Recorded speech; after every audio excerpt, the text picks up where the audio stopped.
성령이 오셨네. 수일 전에 프랑스에서 테러 사건이 발생했어요. 그래서 132명의 사상자가 생겼습니다. 그 테러범들이 공연장에 들어가서 총기 난사를 한 거죠. 거기에서 살아난 사람이 표현하기를 지옥과 같았다, 그렇게 표현을 했더라고요. 공연장이 온통 피바다처럼 변했다. 아주 끔찍한 테러 사건이 발생했습니다. 지난달에는 이집트에서 이륙한 러시아 비행기가 이륙하자마자 몇 분 지나지 않아서 공중에서 폭발했습니다. 민간 여객기가 폭파돼서 220명 전원이 사망을 했습니다. 이 테러 사건은 모두 이슬람 국가를 표방하는 IS 테러 단체의 소행이었어요. 자기들이 테러를 했다, 그렇게 공공연하게 발표를 하고 있습니다. 그러면서 이 IS 테러 단체는 전 세계를 향해서 계속 위협을 하고 있어요. 백악관을 불바다로 만들겠다, 어디를 공격하겠다, 그러면서 실제로 계속 테러를 지금 일으키고 있습니다. 20일 날 서아프리카 말리에서 이슬람 무장 단체 IS 산하 단체라고 이야기하는 그 테러범들이 호텔을 점거하고 170명을 인질로 삼아서 지금 인질극을 벌이고 있습니다. 지구촌이 이 IS 테러의 공포에 지금 떨고 있어요. 우리나라도 예외가 아니다. 그래서 정부에서 지금 적극 대처하고 있는 그러한 상황입니다. 이 IS 이슬람 스테이트, 이슬람 국가를 표방하는 이 테러 단체, 이들의 최종 목표가 있더라고요. 그 최종 목표가 뭔가 하면 이슬람법을 따르는 국가를 설립하자. 이슬람권을 통합해서 이슬람법을 따르는 국가를 설립하자. 이 목표를 가지고 이 IS 테러 단체가 지금 활동을 하고 있습니다. 이러한 목표 달성을 위해서 학살을 서슴없이 감행하고 인신매매, 노예제도 부활, 무기 밀수입, 석유 밀수입, 마약, 소년병 강제 징집, 강제 결혼, 아주 온갖 범죄도 마다하지 않으면서 이슬람 국가를 세우자, 그렇게 지금 활동을 하고 있습니다. 이 이슬람 국가를 표방하는 이 IS 사람들은 전부 다 알라신을 섬기는 사람들이에요. 알라신, 이 알라신을 섬기는 이슬람, 이 무슬림들이 왜 이런 일을 자행하고 있을까? 거기에는 이유가 있습니다. 그들이 믿고 따르는 알라신이 그들에게 내려준 코란경이 있어요. 그들이 믿고 따르는 코란경, 알라신이 계시해준 코란경이 있는데 그 코란경의 가르침대로 이 IS 테러 단체가 지금 그대로 행하는 것입니다. 이 코란에서 가르치는 이슬람의 13개 교리가 있어요. 그 13개 교리를 보면 아주 끔찍합니다. 코란경이 가르치는 이슬람의 13교리, 첫 번째, 사춘기를 시작 안 한 여자아이를 강간, 결혼, 그리고 이혼해도 된다. 그렇게 코란경에 기록이 되어져 있습니다.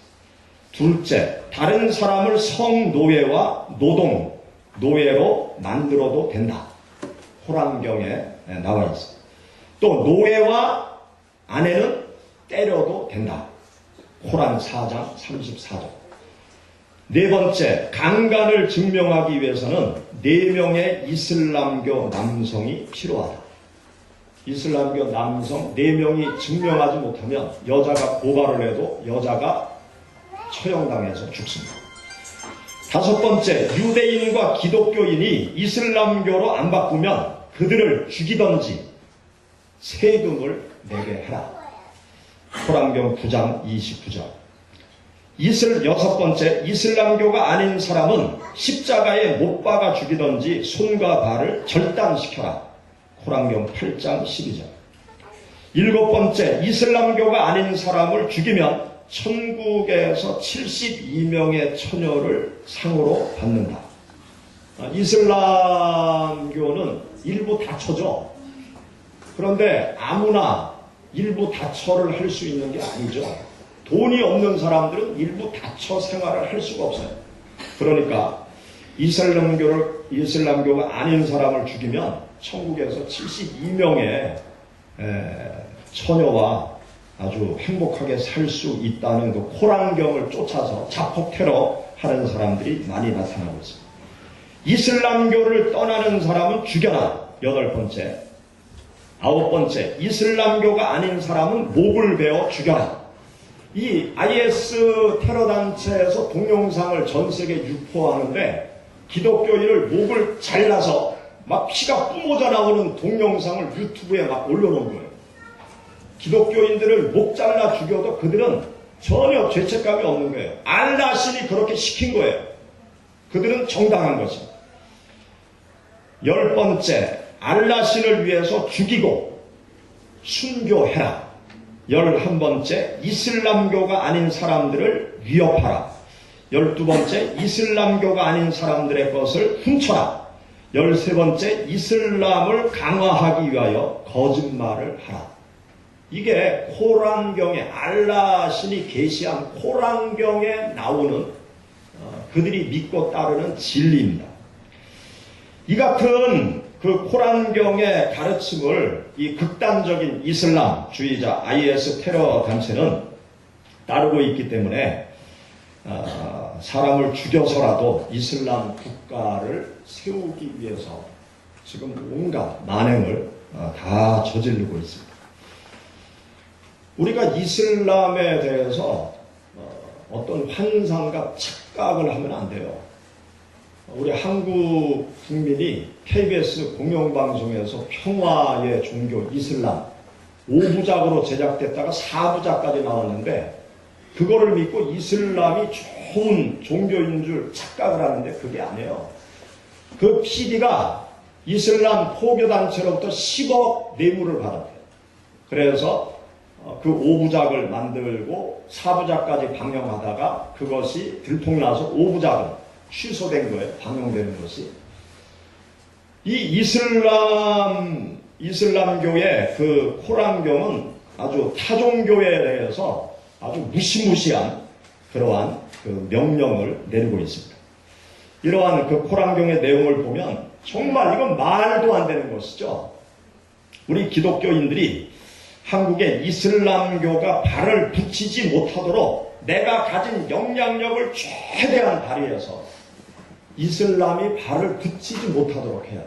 또 우리 예수 그리스도를 믿는 사람들이 앞장서서 이 이슬람이 한국에 뿌리를 내리지 못하도록 아주 적극 많은 활동을 해야 되는 것입니다. 이 이슬람의 코란경을 믿고 따르는 이 IS 테러 단체가 다른 사람들을 죽여가면서까지 그들이 원하는 세상을 만들려고 하는 그러한 사고 방식을 가지고 있습니다. 그런데 성경 말씀에도 이런 사건이 있어요. 성경 말씀을 보면 오늘 고린도 전서 말씀을 기록한 바울 사도, 이 바울 사도 같은 사람은요, 사실 IS 이슬람 국가 테러 분자들처럼 자신의 종교와 신념을 위해서 서슴없이 다른 사람을 죽이는 일을 했던 사람이에요. 바울이 예수 그리스도를 믿기 전에는 자신의 유대교 종교를 위해서 바리새파들의 종교, 신념, 확신, 철학을 위해서 기독교인들을 무참히 죽이는 일에 앞장섰던 사람. 그래서 자기들의 유대교를 지키고 유대교의 세상을 펼쳐나가기 위해서 다른 사람을 죽이는 테러를 겁도 없이 감행하던 사람이 바로 바울이라는 고린도전서 말씀을 기록한 바울이라는 사람입니다. 바울이 회심하기 전에 어떤 사람이었는지 성경 말씀에 아주 자세히 기록을 해놓고 있습니다. 여러분 사도행전 7장 한번 찾아보시죠. 사도행전 7장.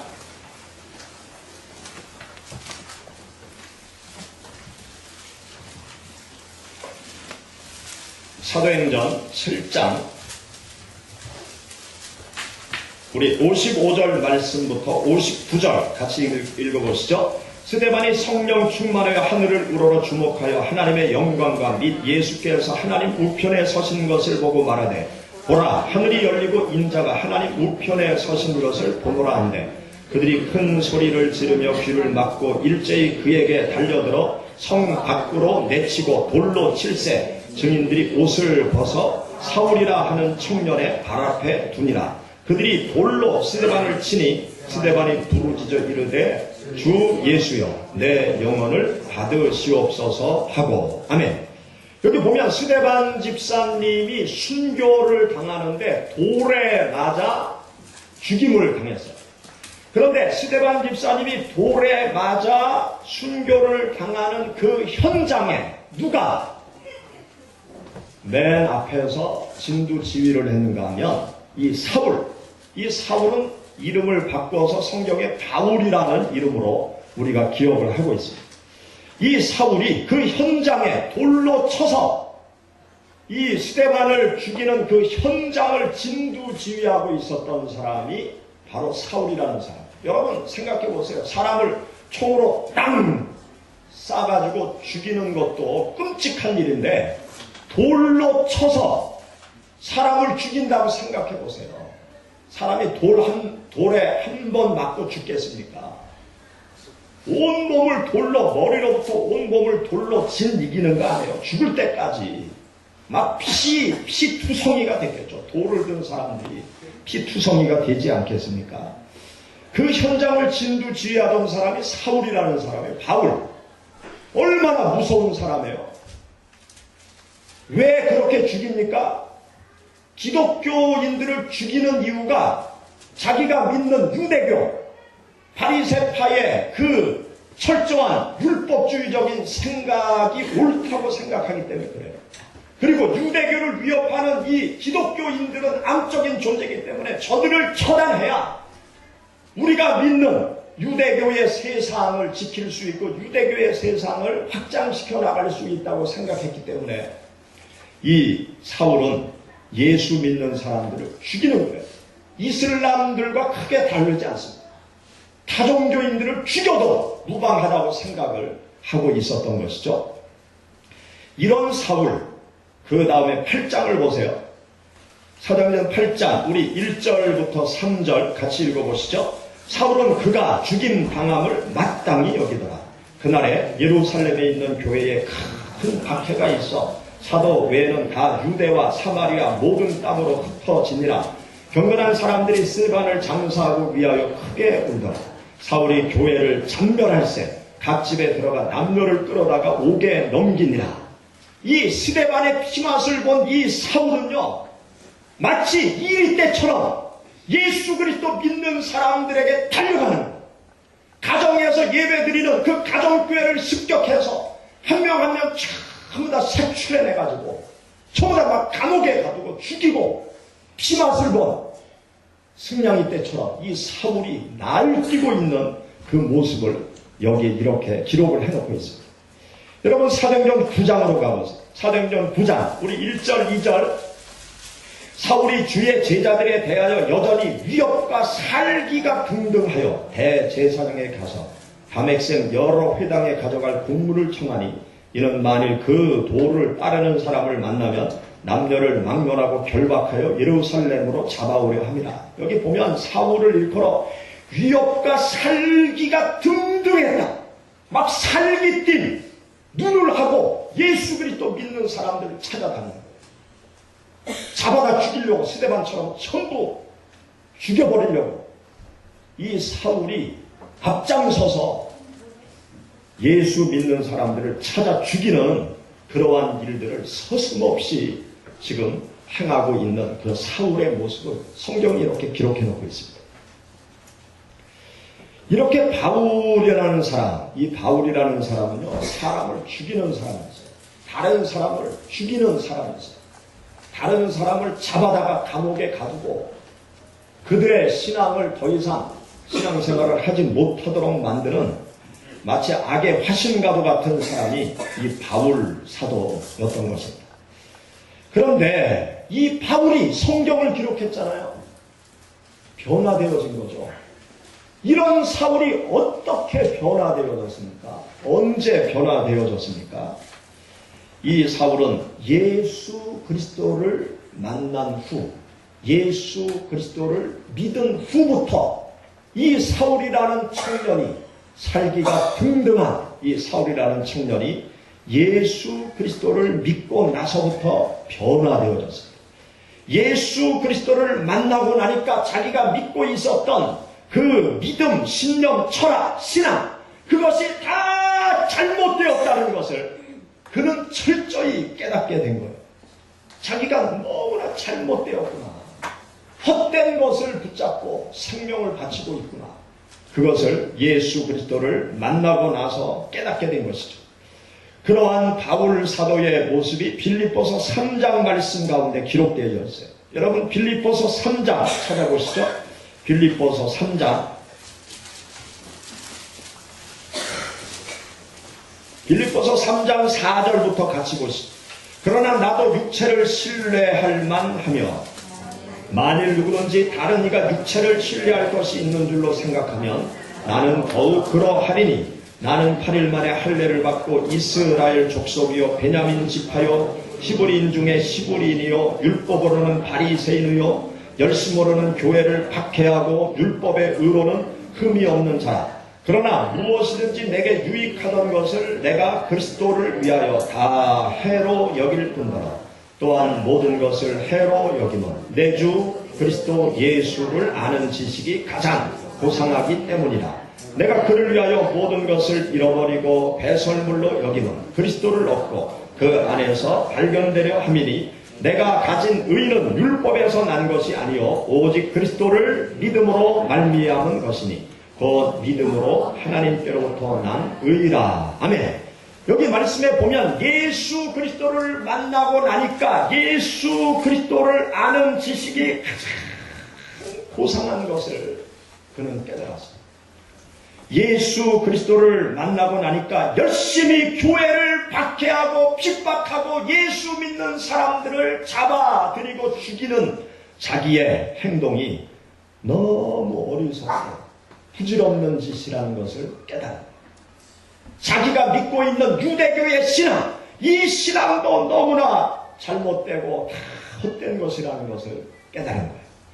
그러면서 그는 예수를 아는 지식이 가장 고상하기 때문에 내가 지금까지 생명을 바치고 있었던 믿음과 신앙, 철학, 종교를 내가 다 배설물로 여기노라.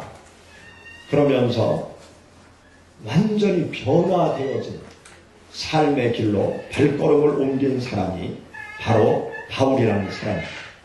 이렇게 예수 그리스도를 만나고 변화되어진 바울, 이 바울은요 예수 믿는 사람들을 잡아 죽이는 일을 했던 바울인데 예수님을 위해서 생명을 바쳤다. 로마에 가서 복음을 증거하다가 단두대에 목이 잘려서 주님을 위해서 자기 생명을 바치는 순교자가 되어져요. 또 바울 사도는 안디옥 교회의 파송을 받아서 이방 선교의 문을 활짝 여는 위대한 선교의 발걸음을 옮기게 되어집니다. 그리고 우리가 읽고 있는 신약 성경의 3분의 2를 기록하는 위대한 하나님의 사람이 되어져요. 그리고 기독교를 세계적인 기독교로 성장 발전하도록 만드는 아주 중요한 역할을 하는 한 사람이 바로 이 바울 사도였습니다. 바울 사도 한 사람이 변화되어지니까 엄청난 일들이 생긴 거예요. 초기 기독교를 공격하던 이 바울이 변화되어지니까 아주 놀라운 사건이 새롭게 생기게 되어졌습니다. 바울 사도 한 사람의 변화, 이것은 단순히 한 사람이 변화되어진 것이 아니고 그 사람의 변화로 말미암아 놀라운 변화의 사건들이 연속적으로 일어나게 된 것입니다. 한 사람의 변화는요, 놀라운 힘을 가지고 있어요.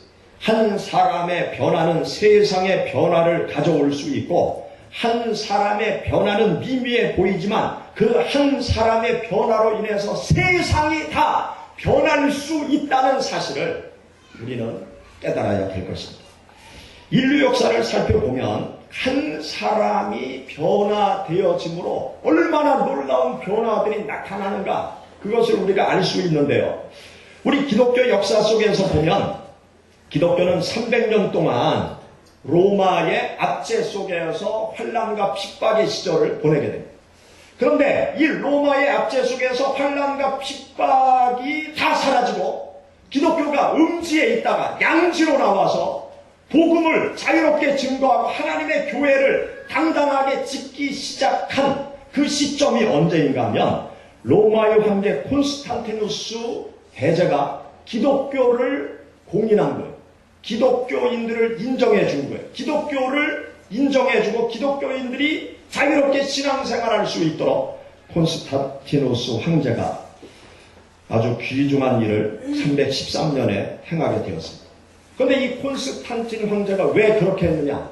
그의 어머니 헬레나가 있는데 그 헬레나가 독실한 크리스찬이었어요. 어떻게 해서 예수님을 믿게 되었는지는 모르지만 이 헬레나가 독실한 크리스찬인 어머니, 그 밑에서 이 콘스탄티누스가 성장을 하면서 자기 어머니의 영향을 받게 된 것이죠. 그러면서 기독교에 대해서 마음의 문이 활짝 열립니다.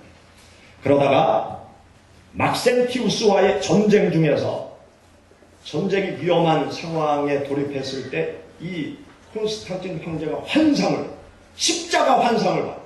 십자가 환상을 보고 모든 군사들의 방패에 십자가를 그리게 하고 그 전쟁을 해서 그 전쟁에서 대승을 거두게 되었습니다. 그러면서 예수 그리스도를 만나는 체험을 갖게 되었습니다. 그리고 이 콘스탄티누스 황제가 하나님을 믿는 하나님의 사람으로 변화되었습니다. 그리고 그가 결정을 내린 거죠. 기독교인들을 더 이상 핍박하지 마라. 기독교인들이 마음대로 신앙생활을 하게, 기독교를 공인해주는 놀라운 일을 하게 되었습니다. 그때로부터 우리 기독교는 카타콤 지하 묘지에서 로마 시내를 활보하면서 하나님을 섬기는 그러한 일이 가능해졌어요. 이 한 사람의 변화가 얼마나 놀라운 일을 만들어냈습니까? 한 사람이 변화되는 것은 작은 일이 아니에요. 한 사람이 예수님 믿고 변화되는 것은 아주 엄청난 폭발적인 영향력이 있다는 사실을 알아야 돼요. 또 미국의 아브라함 링컨, 우리가 다 알고 있잖아요. 흑인 노예 제도의 사슬을 끊기 시작한 사람. 그래서 흑인이 더 이상 노예로 살지 않아도 되는 새로운 세상의 문을 열어놓은 사람이 아브라함 링컨 아닙니까? 그는 어릴 적부터 성경을 읽었어요. 어릴 적부터 성경을 읽으면서 성경의 가르침을 배우면서 하나님 아래에서 모든 인간은 평등하다라는 것을 깨달은 거예요. 피부색이 다른 이유로 누구는 노예고 누구는 지배자고 자유인이고 이거는 잘못된 거다. 경제력에 의해서 사람이 평가받고 무시당하고 존중받고 이거 잘못된 거다. 성경을 통해서 하나님 앞에 모든 인간은 평등하다는 것을 깨달은 것이죠. 그래서 노예 해방 운동을 시작한 것입니다. 한 사람의 변화, 놀라운 역사를 만들어내는 것입니다. 예수님은 이 세상에 한 영혼을 구원하러 이 세상에 오셨어요. 한 영혼을 구원하고 한 영혼을 변화시키기 위해서 예수님은 이 세상에 오셨습니다. 예수님께서는 한 영혼을 구원하고 한 사람을 변화시키고 그 한 사람을 통해서 세상을 변화시키기 위해서 예수님은 이 세상에 오셨어요. 예수님은 세상을 정복하고 세상의 체제를 변혁시키기 위해서 예수님은 오신 것이 아니에요. 사람을 구원하고 사람을 변화시키고 그 사람을 통해서 세상을 바꾸는 방법을 예수님은 선택하신 것입니다. 세상 모든 정치, 경제, 사회, 문화, 종교, 예술 그 중심에 누가 있느냐? 사람이 있어요. 사람에 의해서 모든 것이 계획되어지고 실천되어지고 실현되어집니다. 한 사람이 예수님을 믿고 변화되어지면, 한 사람이 예수님을 믿고 새롭게 되어진다고 하면 그 사람에 의해서 정치, 경제, 사회, 문화, 종교, 예술 모든 것이 바뀔 수 있는 거예요. 사람이 바뀌지 않기 때문에 대한민국이 바뀌지 않는 것입니다. 직장이 안 바뀌는 거예요. 가정이 안 바뀌는 거예요. 나라는 사람이 안 바뀌니까 가정도, 사회도, 직장도, 국가도 안 바뀌는 거예요. 사람이 변화되지 아니하면 영원히 변화는 없는 것입니다. 영국의 한 성공의 주교의 묘비에 이런 글이 적혀 있습니다. 내가 젊고 자유로워서 상상력에 한계가 없을 때 나는 세상을 변화시키겠다는 꿈을 가졌었다. 좀 더 나이가 들고 지혜를 얻었을 때 나는 세상이 변하지 않으리라는 것을 알았다. 그래서 내 시야를 약간 좁혀 내가 살고 있는 나라를 변화시키겠다고 결심했다. 그러나 그것 역시 불가능한 일이었다. 황혼의 나이가 되었을 때 나는 마지막 시도로 나와 가장 가까운 내 가족을 변화시키겠다고 마음을 정했다. 그러나 아무것도 달라지지 않았다. 이제 죽음을 맞이하기 위해 자리에 누운 나는 문득 깨닫는다. 만약 내가 나 자신을 먼저 변화시켰다면 그것을 보고 내 가족이 변화되었을 것을, 또한 그것에 용기를 내어 내 나라를 좀 더 좋은 곳으로 바꿀 수 있었을 것을, 그리고 누가 아는가, 세상까지 변화되었을지. 한 주교의 마지막 깨달음을 그는 자기의 묘비에 적어달라고 했습니다. 사랑하는 여러분, 오늘 우리가 함께 읽은 여기 본문 말씀 가운데 바울 사도가 형제들아 내가 그리스도 예수 우리 주 안에서 가진 바 너희에 대한 나의 자랑을 두고 단언하노니 나는 날마다 죽노라. 바울 사도가 이렇게 고백을 했습니다. 바울 사도가 왜 이렇게 날마다 나는 날마다 죽노라 이렇게 고백을 했을까요? 바울 사도는 왕성한 복음 전도 활동을 하면서 깨달은 것이 있었어요. 내가 변화되어져야 한다. 내가 변화되어져야 하나님께서 나를 쓰신다. 내가 변화된 것만큼 하나님의 일을 할 수 있다는 생각을 갖게 된 거예요. 그리고 자신의 변화를 위해서 힘쓴 거예요. 그런데 나를 변화시키기 위해서는 내가 예수 그리스도와 함께 죽어야, 내가 변화되어지고 내가 예수 그리스도와 함께 죽어야 예수 그리스도와 함께 살아나서 나를 통해서 주님이 드러난다는 사실을 바울은 깨달은 거예요.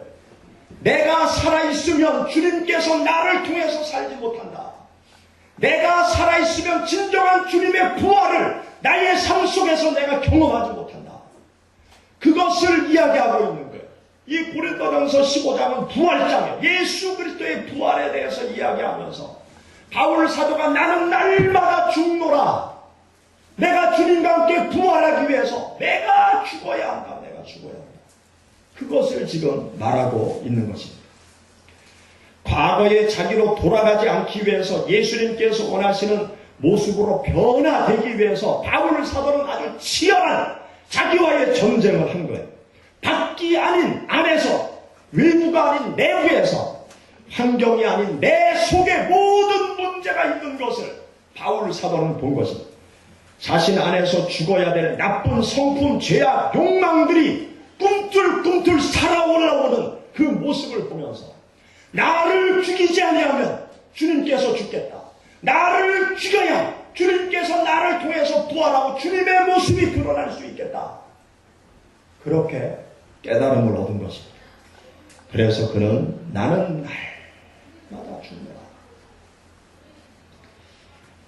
예수님 만나기 전에는 잘못된 사람을 잡아 죽이는 것이 세상을 바르게 하는 것이라고 생각했어요. 하나님의 나라를 이루는 것이라고 생각했어요. 그러나 예수님을 만나고 나니까 다른 사람을 죽여야 세상이 바르게 되는 것이 아니라 나를 죽여야 세상이 바르게 되는 것이구나. 그것을 깨달은 것입니다. 자신의 내면 속에 죽여야 될 이 욕망들이, 헛된 것들이 너무나 많은 거예요. 여러분 자신을 들여다보세요. 믿음의 눈을 떠서 내 속 깊이 한번 바라보세요. 내 속에 얼마나 더럽고 추한 악한 욕망들이 꿈틀꿈틀 거리고 있는가. 독사처럼, 구렁이처럼 내 속에 얼마나 더럽고 추하고 악한 것들이, 나를 잡아먹을 것들이, 세상 사람들을, 다른 사람을 잡아먹을 것이 얼마나 뱀처럼 입을 크게 벌리고 꿈틀꿈틀 거리고 있는지. 내 속에 있는 욕망, 미움, 분노, 불신, 거짓, 탐욕, 악심, 방탕, 음심, 이 모든 이 악한 것들이 얼마나 내 안에 꿈틀거리고 있는지. 여러분, 세상이 더럽습니까? 아니에요. 내가 뱉어놓은 더럽고 추한 것들이 세상을 더럽게 만드는 거예요. 세상을 악하게 만드는 거예요. 악의 장본인은 다른 사람이 아니고 국가가 아니고 정치인이 아니고 나예요. 나. 내 속에 죽여야 될 것들이 너무나 많은데 내가 나를 죽이지 못하니까 나를 통해서 살아서 세상을 오염시키는 거예요. 우리는 나를 죽여야 예수 그리스도께서 나를 통해서 사세요. 나를 죽여야 내가 예수님과 함께 부활할 수 있어요. 나를 죽이지 못하는 사람은 예수 그리스도의 부활의 삶을 나의 삶 속에서 내가 경험할 수 없어요. 나를 죽이지 못하면 살아 역사하시는 주님을 세상 사람들에게 보여줄 수 없는 것입니다. 우리가 이번 주 한 주간 올해 마지막 3차 예담산, 예수님의 성품을 닮아 가자는 주제로 예담 삶을 우리가 진행합니다. 여러분, 한 주간 열심히 참석하실 수 있기를 바라요. 내 안에 죽여야 될 것들을 하나님의 말씀으로, 기도로, 성령의 은혜로 나를 죽이는 시간이 되시기를 바랍니다. 나를 죽여서 예수님이 살아나고 나를 죽여서 예수 그리스도의 모습이 나의 삶을 통해서 드러날 수 있도록 여러분 열심히 오셔서 말씀을 들으시고 기도하시고 하나님의 은혜로 나를 죽이는 시간이 되시기를 바랍니다. 그래서 여러분들의 삶 속에 나는 죽고 예수님이 살아나시고 나를 죽여서 아름다운 예수 그리스도의 향기를 바라는 여러분들의 삶이 되시기를 주의 이름으로 축원합니다. 기도하겠습니다. 성령이 오셨네.